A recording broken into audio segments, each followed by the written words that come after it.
Azərbaycandan izleyen bütün izleyicilerimizi buradan kucak dolusu salamlayıram.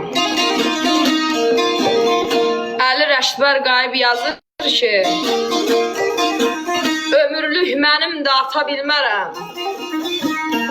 Onsuz məzarda da yapamam. Profili çox sağ olun, Qadir bəy, çox sağ olun. Daha sonra Qərar tuta bilmərəm bu həyat bağçamda açandan gönçə.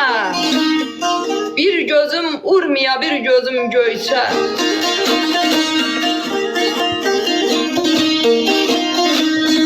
Vətənsiz yaşamaq haramdır, haram. Xoş günü xoş günüm, yarası yaram.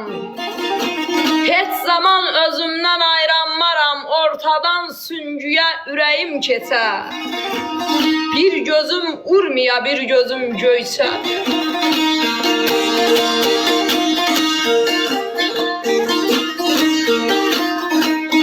Gözündən baxan ey Rəhman, parça parça olmuş can Azərbaycan.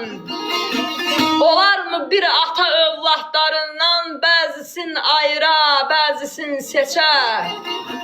Bir gözüm urmaya, bir gözüm göyçə.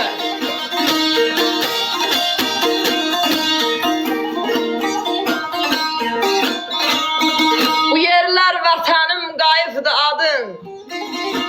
Zikrim de adları her addım addım. Bunların eşqi ilə yazıb yarattım. Vermədim ömrümü bir anlıq heçə.